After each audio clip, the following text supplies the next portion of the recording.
Hello student, कैसे हो आप सब।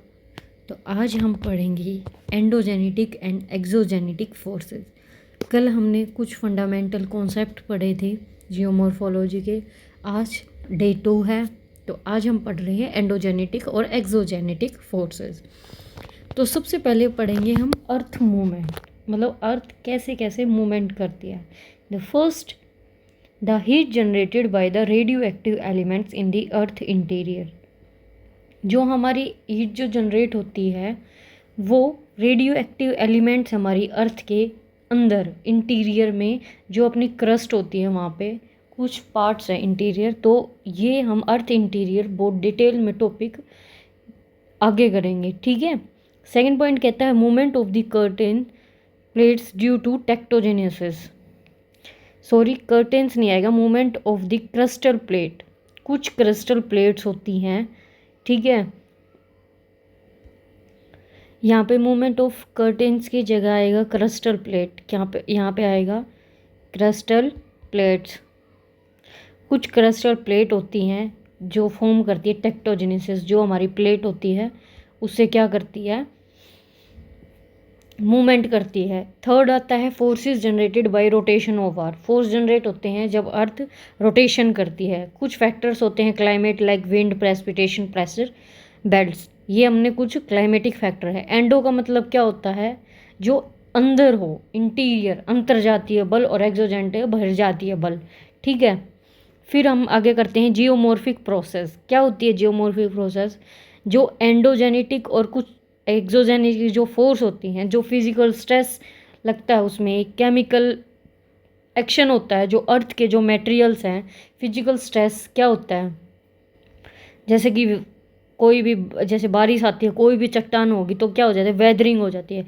केमिकल क्या होता है, जो उसके अंदर जो मिनरल है, कंपोजिशन है, उन पर अफेक्ट पड़े तो उसे हम कहते हैं chemical process. And bringing about changes in the configuration of the surface of the अर्थ। जो अर्थ के सरफेस पर हो उसे हम बोलते हैं जियोमॉर्फिक प्रोसेसेस। देख लिए, देखो एंडोजेनेटिक फोर्सेस आपको दिख रही होंगी, ये अपनी कुछ बाहर बही जाती है। अब इस पिक्चर में देख सकते हो, ये क्या है अपनी एक्सो, और ये एंडो, जो अर्थ के अंदर हो रही है मूवमेंट उसे हम बोलते हैं एंडोजेनेटिक, और जो बाहर होती है उसे बोलते हैं एक्सोजेनेटिक फोर्सेस। तो ये कितने तरह की होती है, डायस्ट्रोफिज्म एंड वोल्केनिज्म क्या होती है, ये होती है हमारी एंडोजेनेटिक। डायस्ट्रोफिज्म और वोल्केनिज्म क्या है अपनी endogenetic. Weathering and mass wasting, erosion and deposition. Weathering, mass wasting, erosion, deposition, ये सब क्या है अपनी एक्सोजेनेटिक, जो बाहर होती हैं, जो अर्थ के अंदर हो। जैसे अब वोल्केनिज्म है, वोल्केनो आता है तो वो अर्थ के अंदर से आता है। जो मैग्मा होता है अर्थ के अंदर, वो मैग्मा ऊपर आके लावा, जब लावा होता है जो ठंडा हो जाता है, मैग्मा क्या होता है, गर्म होता है, ठीक है। तो कुछ जियोमॉर्फिक एजेंट भी है like running water, moving ice masses, wind, waves, earthquake, currents. ये हमारे क्या हैं, सब जियोमॉर्फिक एजेंट्स, ठीक है। अब कुछ प्रोसेसेस हैं अपनी, जैसे हमने अभी पढ़ा है, जैसे एंडोजेनेटिक, एक्सोजेनेटिक, इनके भी कुछ टाइप्स हैं। एंडोजेनेटिक जैसे दो तरह से होती है, डायस्ट्रोफिज्म, सडन दो तरह से होगी, जैसे अचानक से अर्थक्वेक आ जाए, वोल्केनो फट जाए, ज्वालामुखी आ जाए, ठीक है। डायस्ट्रोफिज्म दो तरह से डिवाइडेड है, एपिरोजेनेटिक और ओरोजेनिक, ठीक है। एपिरोजेनिक दो पार्ट्स में, अपवर्ड और डाउनवर्ड। लेकिन जो ओरोजेनिक है वो है टेंशन और कंप्रेशन। क्या है, टेंशन और कंप्रेशन, ठीक है।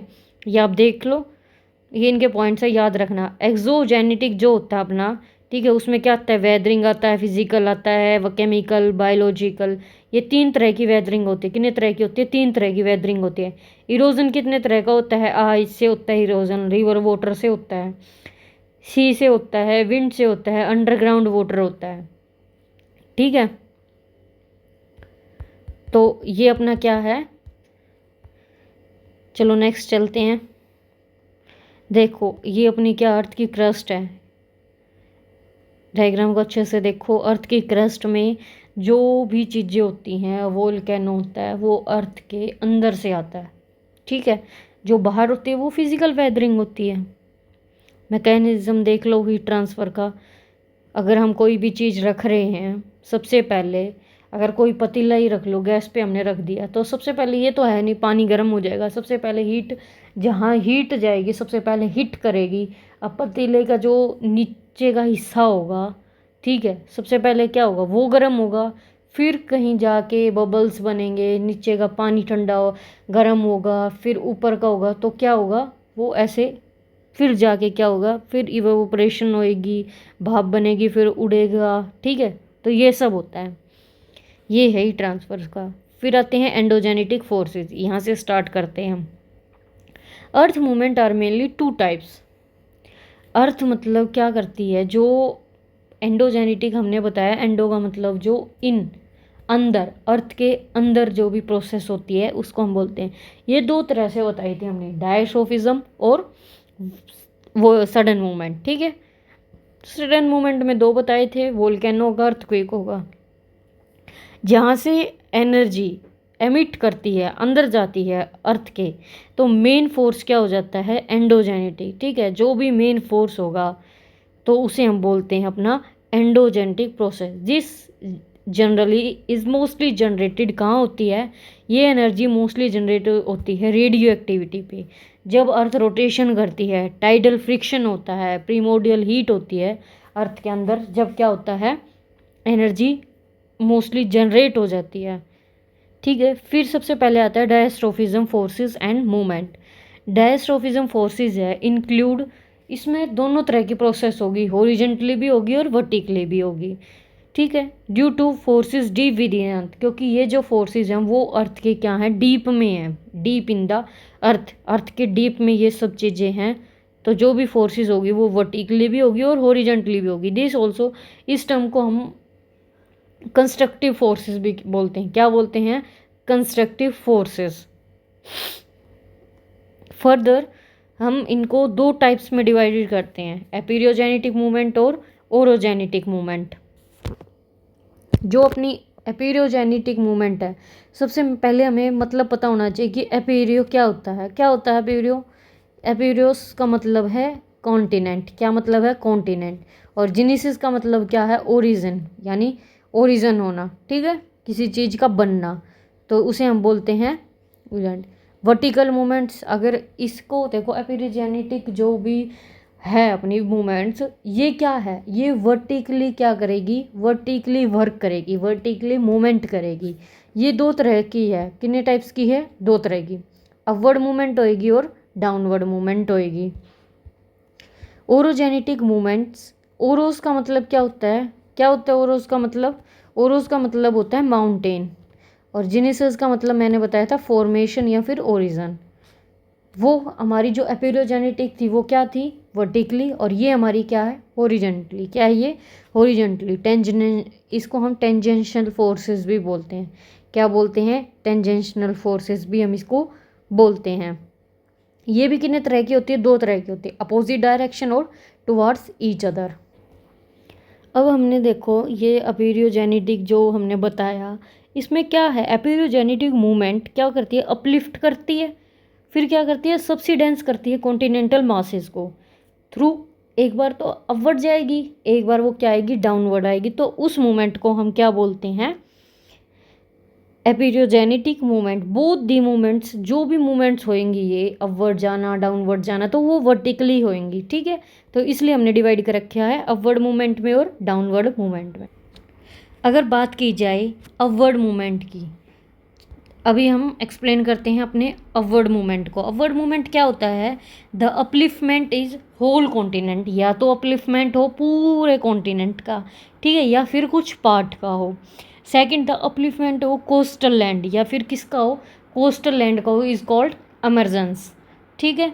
तो ये बात बताइए, या तो अपलिफ्टमेंट होना चाहिए पूरे कॉन्टिनेंट का, या फिर उसके कुछ पार्ट्स का, या फिर क्या होना चाहिए, कोस्टल लैंड का, तो उसे बोलते हैं हम अपलिफ्ट मूवमेंट या फिर अपवर्ड मूवमेंट। अपलिफ्ट क्या होता है, ये हमने बताया कि वर्टिकली होता है of the earth surface in response natural causes, ठीक है। इसका स्लो क्या होता है, ये इसका जो भी होता है वो स्लो होता है, एक जेंटल होता है, ठीक है, स्लो बिल्कुल आराम से होगा, और सिर्फ तिरफ ढाल होगा, क्या होगा, तिरफ ढाल होगा जेंटल का, जिससे अपने क्या हो जाएगी, व्रैपिंग हो जाएगी, ठीक है। अपलिफ्ट मूवमेंट तो हमने पढ़ लिया, अपवर्ड मूवमेंट। तो डाउनवर्ड मूवमेंट को बोलते हैं हम, क्या बोलते हैं, सबसिडेंस। इसको हम सबसिडेंस भी बोलते हैं। क्या बोलते हैं, सबसिडेंस। इस मूवमेंट को हम सबसिडेंस भी बोलते हैं, ठीक है। सबसिडेंस क्या होता है, किसी भी एरिया का कोई भी सबसिडेंस हो, लैंड एरिया हो, सच टाइप ऑफ मूवमेंट। सच देखो, कोई भी लैंड एरिया है, ठीक है। अब मान लो कोई भी लैंड एरिया है, ठीक है, अगर उसका नीचे की तरफ सबसिडेंस हो जाए, डाउनवर्ड हो जाए, डाउनवर्ड कोई भी मूवमेंट हो जाए, तो वो क्या कहलाएगी, सबसिडेंस मूवमेंट या फिर डाउनवर्ड मूवमेंट, ठीक है, क्योंकि उसका मूवमेंट डाउनवर्ड हुआ। लैंड एरिया, अगर कोई भी लैंड एरिया किसी सी के कोस्ट के तट तट पे हो, कहीं समुंदर हो, तो वो मूव कर जाए डाउनवर्ड, ठीक है, बिलो सी लेवल, एंड तो क्या कहलाएगा, सबमर्ज हो जाएगा। कहाँ पे, अंडर सी वाटर, ठीक है। अब बात करते हैं हम ओरोजेनेटिक मूवमेंट की, ओरोजेनेटिक मूवमेंट की। और अगर इसका डाउनवर्ड मूवमेंट का बेस्ट एग्जांपल दिया जाए तो सबसिडेंस कहाँ हुआ था, सबमर्ज्ड कहाँ हुए थे, रन ऑफ कच्छ। कहाँ पे, बेस्ट एग्जांपल याद रखना डाउनवर्ड मूवमेंट का, run of Kutch, run of Kutch, ठीक है। वहाँ पे क्या हुआ था, सबमर्ज्ड हुआ था, किसके कारण, अर्थक्वेक के कारण। सेकंड याद रखना अंडमान एंड निकोबार। क्या याद रखना, अंडमान एंड निकोबार, वहाँ पे भी क्या हुआ था, सबमर्जेंस हुआ था, ठीक है। अराकान कोस्ट याद रखना, वहाँ पे भी सबमर्जेंस हुआ था, बॉम्बे आइलैंड, ठीक है, ये सब याद रखना, यहाँ क्या हुआ था, सबमर्जेंस हुआ था। Next move on topic, orogenetic movement. Orogenetic movement क्या होती है, ओरो का मतलब हमें पता चल गया कि ओरो का मतलब होता है माउंटेन, लेकिन एपिरियो का मतलब हमने क्या पढ़ा था, कॉन्टिनेंट, लेकिन ओरोज क्या होते हैं, माउंटेन। जिनेसिस का मतलब बताया हमने, फॉर्मेशन। सर इसमें दो तरह की मूवमेंट होती है, हॉरिजॉन्टल मूवमेंट एंड, उसमें हमने पढ़ा कि टेंशनल फोर्सेस होते हैं वो, सॉरी, उसमें हमने पढ़ा कि वो वर्टिकली मूव करती है। अगर कोई भी मूवमेंट हो रही है डाउनवर्ड, किसी भी एरिया का हो रहा है, कोई भी सबसिडेंस हो रहा है, तो उसे हम बोलते हैं वर्टिकली वर्क करेगी वो मूवमेंट, ठीक है। लेकिन बट ये जो माउंटेन बिल्डिंग है वो हॉरिजॉन्टली मूव करेगी, ठीक है, इसे हम टेंशनल फोर्स भी कहते हैं, ठीक है। ये वर्क करेगी सिर्फ हॉरिजॉन्टल मैनर में। हॉरिजॉन्टल जो फोर्सेस हैं वो मूवमेंट करेंगी टेंशनल फोर्सेस। ओरोजेनेटिक और जो हॉरिजॉन्टल फोर्सेस हैं वो टू वर्क में, मतलब टू वेज में डिवाइडेड हैं, ठीक है। सबसे पहले अपोजिट डायरेक्शन और टुवर्ड्स ईच अदर। अगर अपोजिट डायरेक्शन में, मान लो अब ये दो फोर्सेस हैं, ठीक है, अगर ये मूव कर रही है अपोजिट डायरेक्शन में, एक दूसरे से दूर जा रहे हैं, तो यहाँ पे क्या होगा, दबाव, मतलब कि वहाँ से स्ट्रेच हो रहा है, वहाँ से स्ट्रेच हो रहा है। अगर दोनों एक ही साइड जा रही है, एक ही साइड जा रही है, तो कैसी फोर्सेज है, ये डाइवर्जेंट फोर्सेज हैं, ठीक है। तो इससे क्या होगा, यहाँ क्रैक पड़ जाएंगे, इस पोर्शन में क्रैक होंगे, रप्चर होगा, फ्रैक्चर आ जाएगा, फॉल्ट हो जाएगा in the crystal parts of the earth. अगर कोई फोर्स अपोजिट डायरेक्शन में जा रही है, सिंपल सा मतलब है, तो वहाँ पे क्रैक पड़ जाएंगे। अगर वो दोनों टुवर्ड्स ईच अदर हैं, यानी अगर देख लो, अगर ये दो फोर्सेस हैं, ये यहाँ अगर फेस टू फेस हैं, अगर इधर आ रहे हैं, तो जो एक क्या हो जाएगी, इसमें से सबडक्ट हो जाएगी। कोई फोर्स है, एक फोर्स तो सबडक्ट हो जाएगी, ठीक है।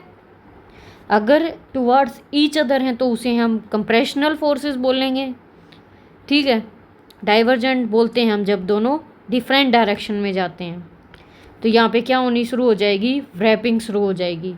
फिर ओरोजेनेटिक मूवमेंट को ही हमने क्या किया हुआ है, दो पार्ट्स में डिवाइड किया है। देखो यहाँ से आपको अच्छे से समझ आएगा कि फोल्ड क्या होते हैं और फोल्ट क्या होता है।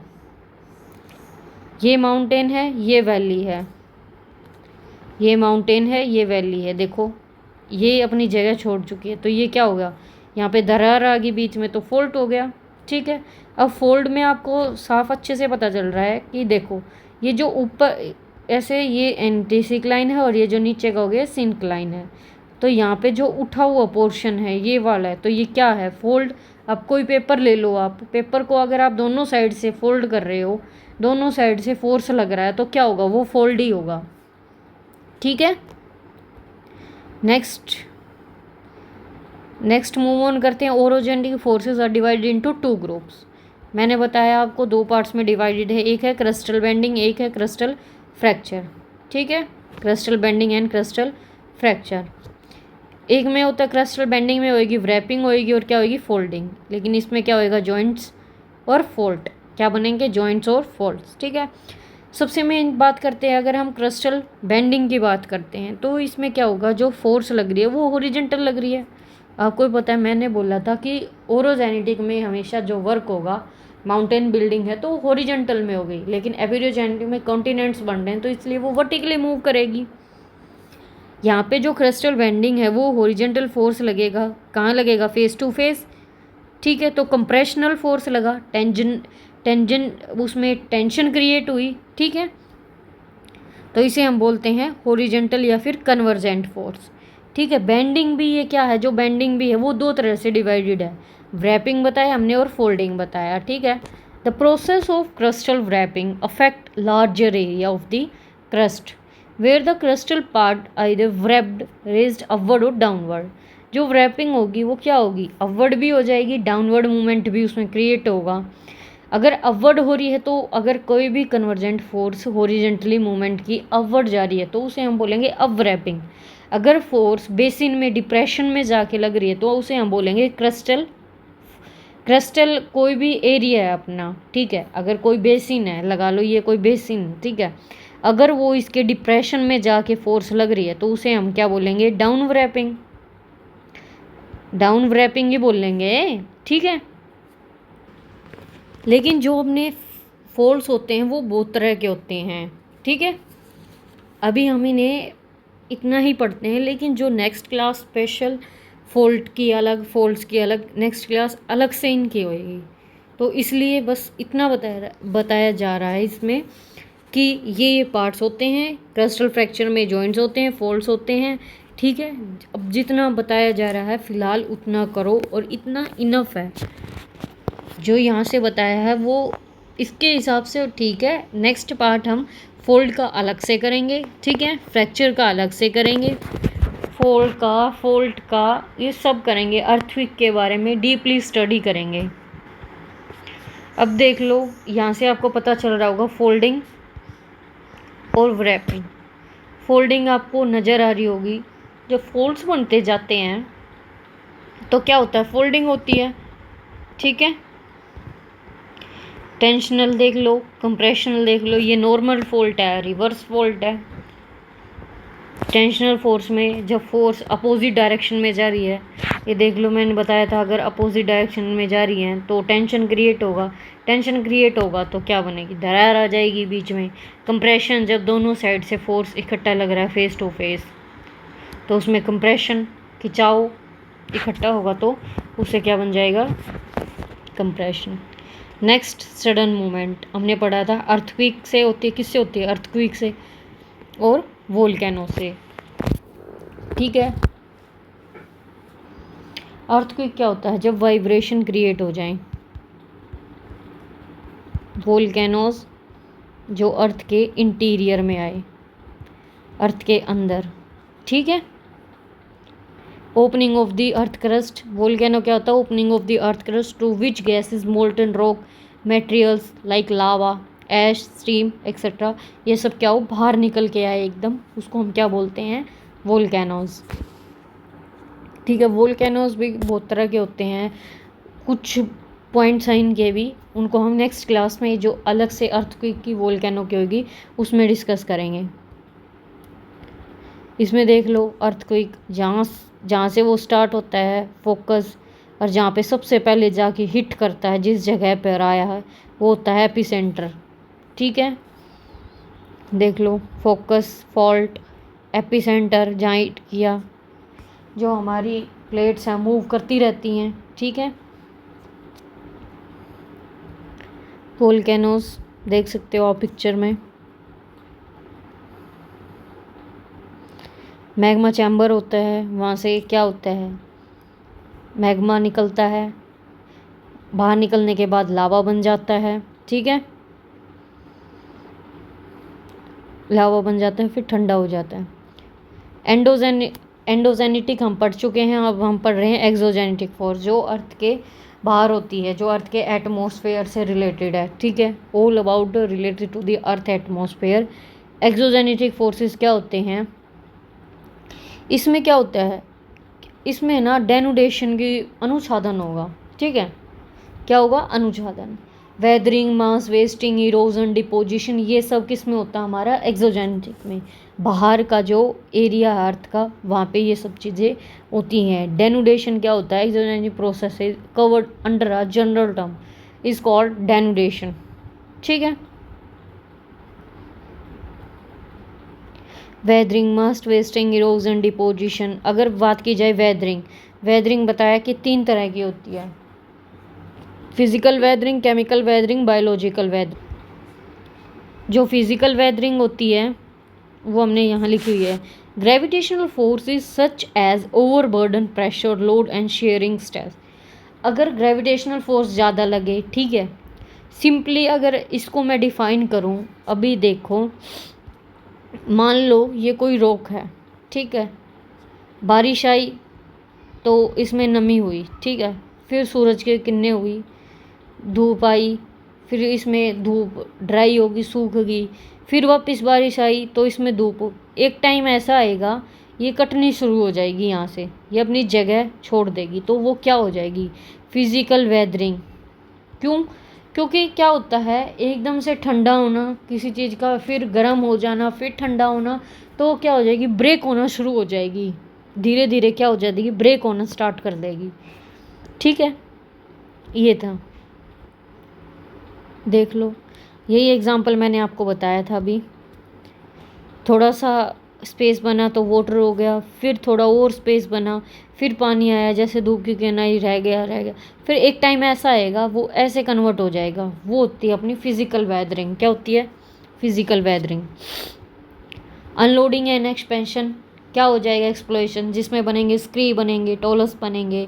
स्क्री क्या होते हैं, collection of the broken rock fragments at the base of cracks, mountain cliffs, volcanoes और valley shoulder accumulated through periodic rockfall for adjacent cliff faces.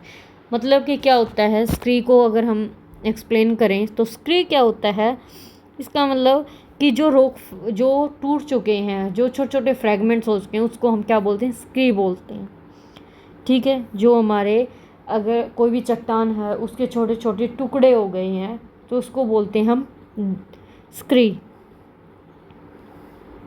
और जो अगर टोलस की बात की जाए, अगर टोलस की बात की, स्क्री तो क्या होते हैं, जो टुकड़े छोटे छोटे हो जाते हैं उन्हें हम बोलते हैं स्क्री। अगर टोलस की बात की जाए तो ये बड़े बड़े क्या होते हैं, पत्थर होते हैं, ऐसे बड़े बड़े बोल्डर्स, लार्ज बोल्डर्स को हम क्या बोलते हैं, ऑन द स्लोप, क्या बोलते हैं हम उन्हें, टोलस। स्क्री तो बहुत छोटे छोटे होते हैं। टेम्परेचर एंड चेंजेस, एक्सपेंशन, तो इसमें मैंने आपको पहले ही बताया था, उसे हम टॉर्स बोलते हैं। अगर टेम्परेचर चेंज हो जाए, ठीक है, तो उससे बनने वाले को हम क्या बोलते हैं, टॉर्स। क्या बोलते हैं, टॉर्स। छोटे छोटे बोल्डर्स इकट्ठे हो जाएं बहुत सा ज़्यादा अमाउंट में, तो उसे बोलते हैं हम टॉर्स। एक आती है फिर मूवमेंट, फ्रीजिंग एंड थॉविंग, ठीक है। ये वाली प्रोसेस मैंने आपको पहले बताई थी। बारिश आई, कुछ पानी भरा, फिर धूप निकली, फिर वापस वो ड्राई हो गया, फिर बारिश आई, फिर नमी हो गई, तो ये बेस्ट एग्जांपल है। फिर आती है हमारी केमिकल वेदरिंग। केमिकल वेदरिंग में आते हैं अपने पॉइंट्स, सॉल्यूशन, कार्बोनेशन, हाइड्रेशन, ठीक है, ऑक्सीडेशन एंड, ये आएगा ऑक्सीडेशन, ठीक कर लेना भाई इसको, ऑक्सीडेशन एंड रिडक्शन।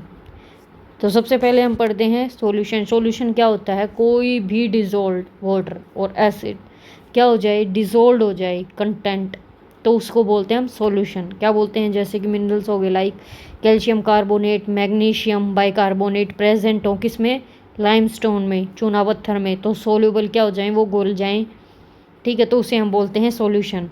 कार्बोनेशन हम किसे बोलते हैं, कार्बोनेशन हम किसे बोलते हैं, कोई भी रिएक्शन हो जाए, एक बार कार्बोनेट, बायोकार्बोनेट, मिनरल्स की, एंड इट्स कॉमन प्रोसेस जो हेल्प करे break down of the feldspar and carbonate minerals. जो हमारे ये फेल्सपर हैं, जो कार्बो मिनरल्स हैं, उनको तोड़ने में क्या करे, हेल्प करे, तो उस प्रोसेस को हम कार्बोनेशन बोलते हैं। क्या बोलते हैं? कार्बोनेशन। फिर आती है हमारी हाइड्रेशन। हाइड्रेशन क्या है? केमिकल एडिशन है जिसमें हम क्या करते हैं, वाटर को ऐड करते हैं। ठीक है, फिर क्या करते हैं हम, तो वेटिंग और ड्राई की क्या हो जाएगी, प्रोसेस होगी, तो उसे हम बोल देते हैं हाइड्रेशन। ऑक्सीडेशन एंड रिडक्शन क्या होता है, कॉम्बिनेशन हो जाता है मिनरल का किसके साथ, ऑक्सीजन के साथ, टू फॉर्म ऑक्साइड और हाइड्रोक्साइड, तो उसे हम बोलते हैं ऑक्सीडेशन और रिडक्शन। फिर आती है बायोलॉजिकल वेदरिंग। ये हमारी कुछ केमिकल वेदरिंग से बने हुए प्रोडक्ट्स हैं जो प्राकृतिक ही है, जो हमने नहीं बनाई, वो जो बायोलॉजिकल पहले से ही है अपने आप ही। जैसे कोई भी लगा लो दीवार है, दीवार में पेड़ हो गया, ठीक है, अचानक से, हमने तो नहीं बनाया ना, तो वो उसे बोलते हैं हम बायोलॉजिकल वेदरिंग। Thank you. आज हमने ये सब टॉपिक्स किए हैं। आज हमारा सेकंड टॉपिक कंप्लीट होता है। कल हमने फंडामेंटल्स पढ़ लिए थे। आज हमारी एंडोजेनेटिक और एक्सोजेनेटिक फोर्सेस कंप्लीट हो चुकी हैं। ठीक है, most important, very very important. ठीक है, इसको बहुत अच्छे से करना, बहुत अच्छे से। ठीक है, यहाँ से क्वेश्चन ज़रूर बनता है। ठीक है, इनको हम बहुत अच्छे से डिस्कस करेंगे। इरोजन डिपोजिशन, इनको बहुत अच्छे से, क्योंकि यहाँ से ही क्वेश्चन आता है, लैंड फॉर्म से। ओके, मिलते हैं फिर नेक्स्ट क्लास में, उसमें हम इनको बहुत डिटेल से करेंगे। Okay, thank you students.